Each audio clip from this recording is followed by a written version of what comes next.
बिस्मिल्लाहिर्रहमानिर्रहीम अस्सलामुअलैकुम।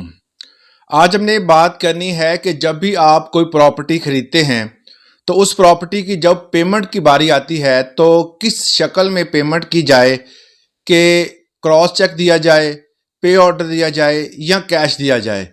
कौन सी ऐसी सूरत है जिसमें एफबीआर जो है वो आपको नहीं पूछती। और अक्सर लोग जब भी कोई प्रॉपर्टी खरीदते हैं तो प्रॉपर्टी की तीन तरह की जो टाइप्स होती हैं टैक्स की वो अदा करते हैं। डीसी रेट के मुताबिक आपने प्रॉपर्टी खरीदी तो नहीं होती, मगर आप टैक्स जो है वो हुकूमत के दिए गए जो उस जगह का रेट होता है उसके मुताबिक टैक्स अदा करते हैं।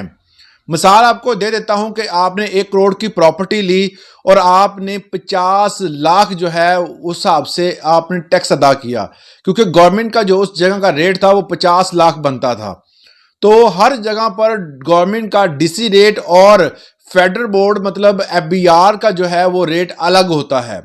दोनों के रेट जो हैं वो बनिस्बत जो है वो मार्केट वैल्यू से कम होते हैं।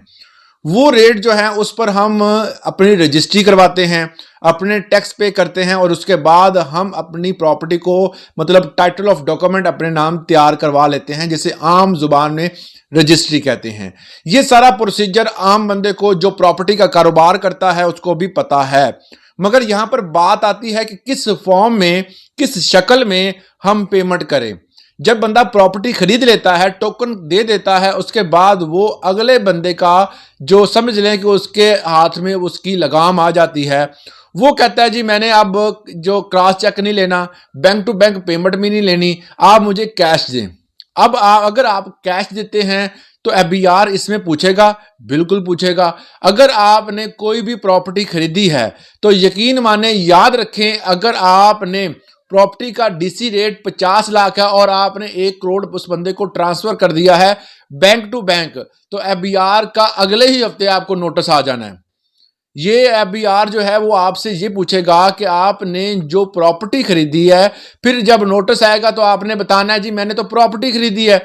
जब आप प्रॉपर्टी के कागजात दिखाएंगे तो वहां तो 50 लाख डीसी रेट लिखा होगा, तो जो अगला जो आपने प्रॉपर्टी बाकी जो 50 लाख है वो कहाँ गए?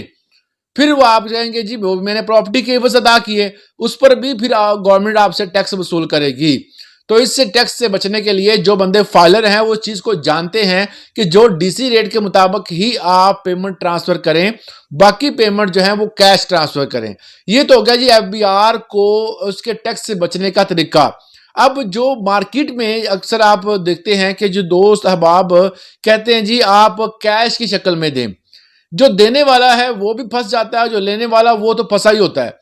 किस तरह मैं आपको बता देता हूं। अगर आपने 1 करोड़ की प्रॉपर्टी ली, 1 करोड़ की आपने प्रॉपर्टी ले ली, अगर वो बंदा अगला बंदा कहता है जी हमें 1 करोड़ रुपया आप कैश की फॉर्म में दें, आप उसे कैश की फॉर्म में लेंगे तो और लेने वाला बंदा नुकसान में होगा कि वो 1 करोड़ गिन नहीं सकता फौरन, ना ही वो पब्लिकली उसको लेके बैठेगा और उसको गिनना शुरू कर देगा। तो उसमें आधे नकली हो सकते हैं, आधे असली भी हो सकते हैं। तो ये बात शुबे में आ जाती है। दूसरा जो देने वाला है वो नुकसान में होगा, क्योंकि उसके पास मनी ट्रेल देने के जो मुश्किलात हैं वो ज्यादा बढ़ जाएंगी। तो इस तरह जो है वो कभी भी आप कैश फॉर्म में ना प्रॉपर्टी का पैसा लें ना उसको दें। अगर आप फाइलर हैं और अगला बंदा भी फाइलर है तो आप उतनी ही पेमेंट ट्रांसफर करें जितनी पेमेंट जो है वो चाहता है। अगर आप धोखाधड़ी से बचना चाहते हैं तो आपने जब भी पेमेंट करनी है वो पे ऑर्डर के थ्रू करनी है या क्रॉस चेक के थ्रू करनी है। इन केस अगर इन फ्यूचर वो बंदा मुकर जाता है, वो बंदा जो है वो कहता है जी मैंने तो प्लॉट सेल ही नहीं किया, तो आपके पास कम से कम ये प्रूफ होगा कि आपने क्रॉस चेक या आपने पे ऑर्डर फलां बंदे के नाम पर बनवाया था। ये पे ऑर्डर क्या होता है? पे ऑर्डर का आपको मुख्तसर सा तारुफ मैं दे दूं कि जब आपकी बैंक में पैसे होते हैं उतने पैसों का एक कह सकते हैं कि ऐसा पेपर तैयार कर लिया जाता है कि जो पैसों की शक्ल का होता है और जिस बंदे को देने होते हैं उसके नाम का होता है।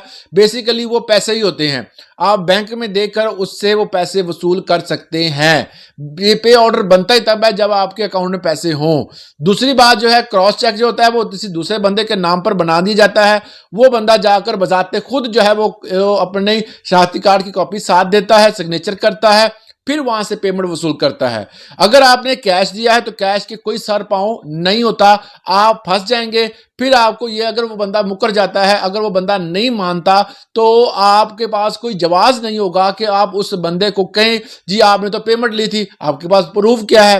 कैश का कोई प्रूफ नहीं होता। जब भी आपने पेमेंट करनी है हमेशा पे ऑर्डर या आप क्रॉस चेक के थ्रू ही करें, आपने कैश की फॉर्म में नहीं करनी। मगर अगर आपको डर है कि एफबीआर आपके घर छापा मार सकती है या एफबीआर आपको नोटिस कर सकती है, तो आप जो भी पेमेंट करें उसको समझ बूझ से करें कि कितने पैसे आपने बैंक के थ्रू देने हैं और कितने पैसे कैश के थ्रू देने हैं। अगर आप टोटल पेमेंट करेंगे तो बाकी पेमेंट का भी आपको हिसाब देना पड़ेगा। तो ये चीजें थोड़ी सी जहन में रखकर आप कोई भी कारोबार किया करें। अगर कोई मसला आता है तो आप हमें कमेंट सेक्शन में इस हवाले से जरूर सवाल कर सकते हैं। आज के लिए इतने इजाजत दीजिएगा। अल्लाह हाफिज।